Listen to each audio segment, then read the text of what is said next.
आज अमृतलाल नागर की जयंती है। ये मेरे प्रिय लेखक रहे हैं।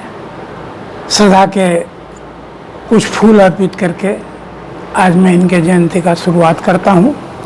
और शुरुआत करते हुए मैं आपको बताऊं कि इनने विपुल साहित्य की रचना की।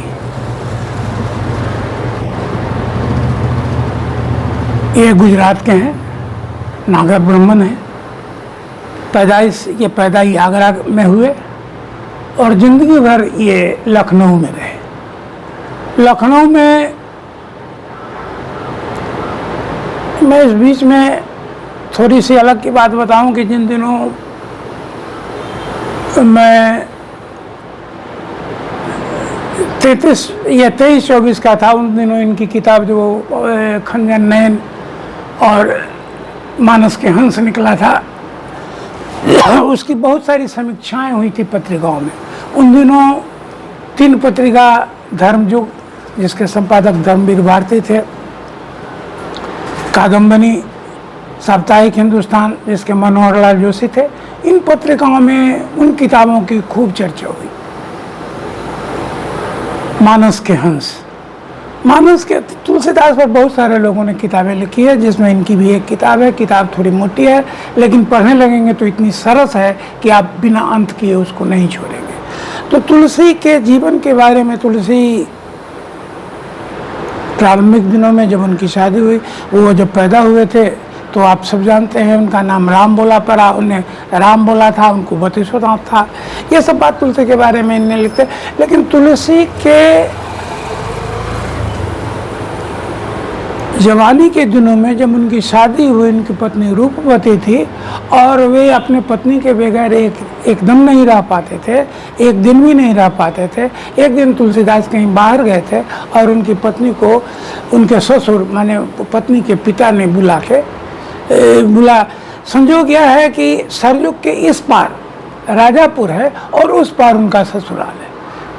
तुलसी जब लौटे तो उनको जानकारी हुई और जानकारी के बाद वो ससुराल गए। ससुराल जाने के बाद ससुराल गए कैसे, वो नदी पार किए। सावन ये वर्षा हो रही थी, नदी अपने उफान पर थी। नदी में लाश को उन्हें केरा का थम समझा, उस पार पहुंच गए और सांप को रस्सी समझ के पत्नी के करीब पहुंच गए। जब पत्नी के करीब पहुंचे तो अपने आने की कहानी बताई। पत्नी ने धिक्कारा और अस्ति चरम मम देह माया तय जैसे प्रीत, ऐसा कुछ कहा था।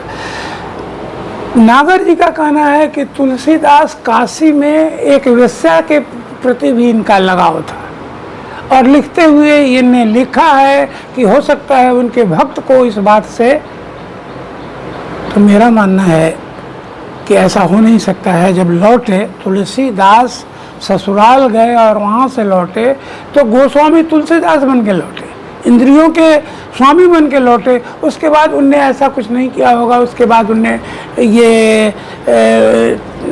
अधिक किया भी नहीं महिलाओं की तरफ उनकी दृष्टि। और उस क्रम में इनने कहा कर लिख दिया कि काशी में किसी वेश्या के प्रति इनका लगाव था।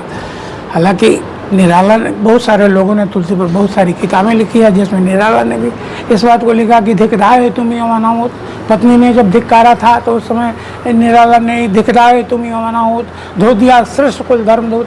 राम के नहीं काम के सुत का लाए, माने भगवान राम के बेटे नहीं कामदेव के बेटे का लाए। तुम बिके जहाँ हो बिना दाम, वह और नहीं कुछ हार चाम। कैसी शिक्षा कैसे विचार पर आए। और उसके बाद तुलसीदास गोस्वामी हो गए, इंद्रियों के मालिक हो गए। उसके बाद उनने राम के अलावा किसी को देखा नहीं, राम में ही सब कुछ देखा। और इनने जो भक्ति की वो दास भाव से की।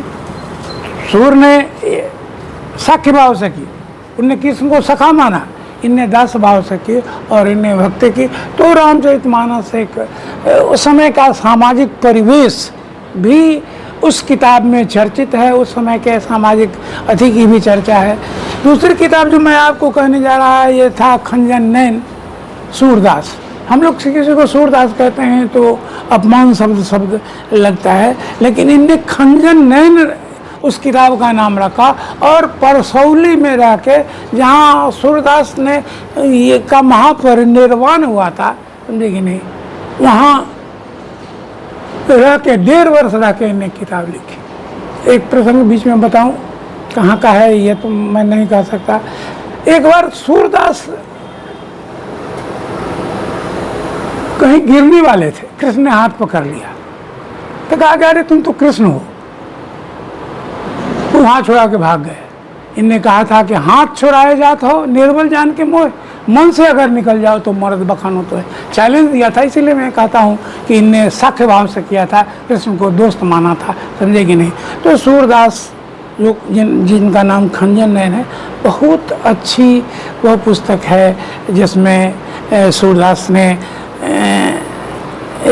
कृष्ण की चर्चा की और अमृतलाल अगर ने खंजन नयन में सूरदास को विस्तार से चर्चित किया।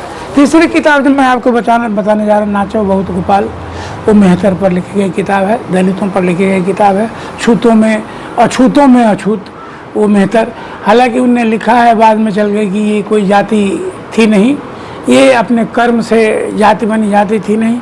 तो उस पर लिखा है, उसमें निर्गुण, उसको निर्गुण ऐसे उसका नाम था, बोलचाल की भाषा में निर्गुनिया कहते थे।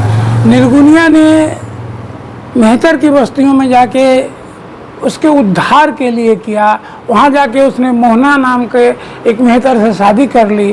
पहले तो कुछ, तो सिर्फ इतना ही नहीं था उसमें, ये नागर जी ये लीक से हट के लिखी गई ये किताब। इसमें नागर जी ने सिर्फ निर्गुनिया, वो मेहतर की बस्तियों में गए, उसका इंटरव्यू लिया, उससे पूछताछ की, और उन लोगों ने जब नहीं बताया तो कुछ अपने मित्रों को चुने, और उन मित्रों के घर के पीछे मेहतर की बस्ती थी, उस मित्रों के घर पर बैठ के खिड़की से अवलोकन करके तब उनने किताब लिखी। बड़ी प्रामाणिक किताब है और लिखी गई। मैं आपको बताया था कि वो उस नाम नहीं, लेकिन वो डोम, एक डोम और महावीर प्रसाद द्विवेदी जो सरस्वती के संपादक थे, इन दोनों के नाम किताब लिखा।